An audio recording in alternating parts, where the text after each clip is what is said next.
5 दोस्तों का एक ग्रुप जो एडवेंचर की तलाश में था ने एक वीकेंड कैंपिंग ट्रिप का प्लान बनाया।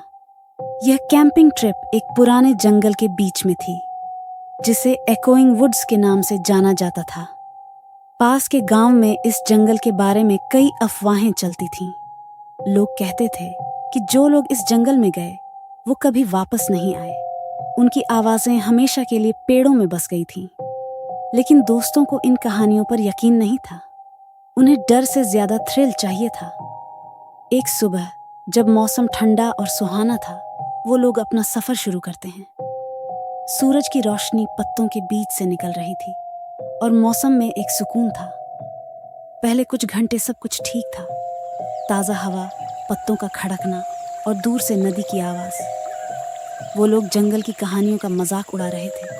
उन्हें यकीन नहीं था कि हॉन्टेड वुड्स जैसी कोई चीज़ भी होती है। जब शाम हुई तो उन्होंने नदी के पास अपना कैंप लगाया। लेकिन अब माहौल बदलने लगा। जो जंगल पहले प्यारा और सुकून भरा लग रहा था, अब वो थोड़ा अजीब और खौफनाक लगने लगा। न कोई चिड़िया, न कोई जानवर की आवाज़, सिर्फ खामोशी थी। तभी उन्होंने कुछ सुना।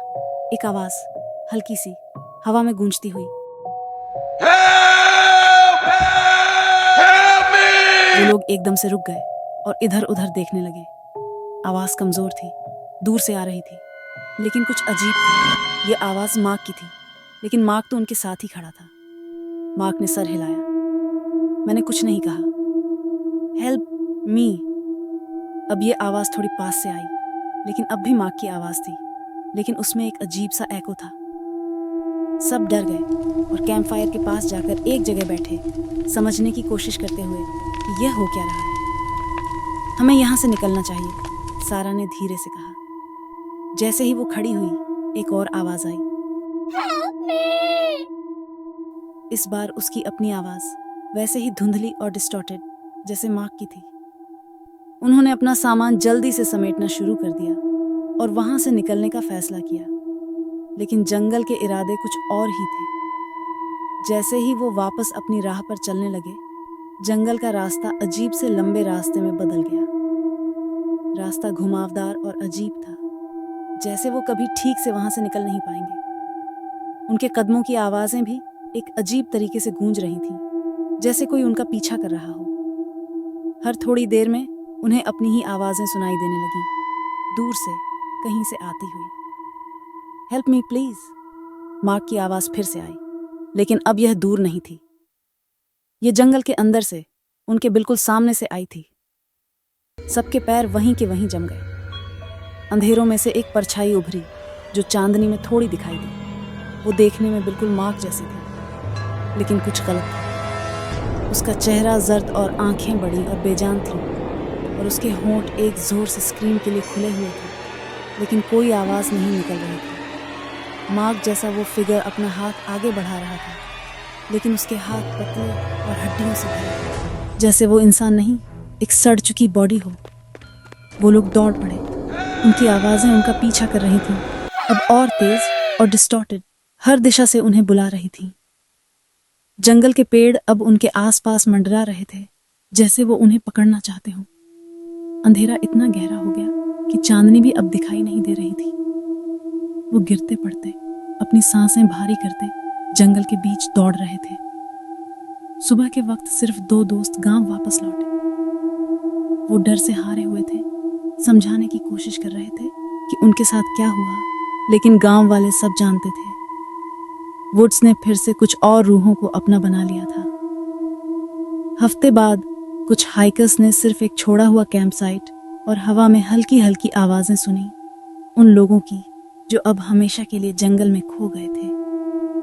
और जब हवा एक खास तरीके से चलती थी, तो अब भी जंगल के बीच से उनकी आवाजें सुनाई देती थीं, जो हमेशा के लिए एकोइंग वुड्स में कैद हो चुके थे। एकोइंग वुड्स की कहानी बहुत पुरानी है, तब कि जब वहां पास में कोई गांव भी नहीं था। जंगल के बीच एक छोटी सी बस्ती थी, जिसे एल्डर ग्रोव कहते थे।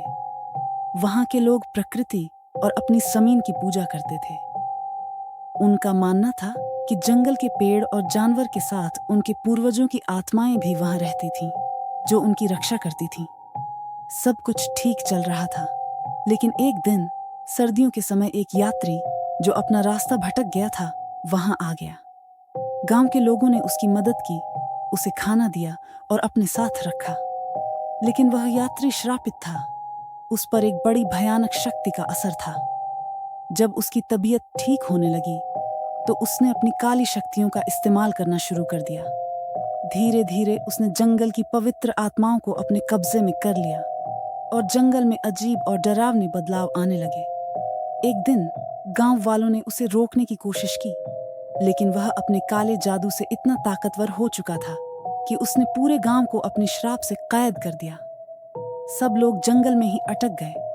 उनकी आत्माएं पेड़ों और हवाओं में कैद हो गईं। जंगल अब एक भयानक जगह बन गया, जहां उन लोगों की आवाजें गूंजती थीं जो कभी वापस नहीं आए। उम्मीद है दोस्तों, आपको यह कहानी पसंद आई होगी। अगली बार फिर मिलेंगे एक नई कहानी के साथ।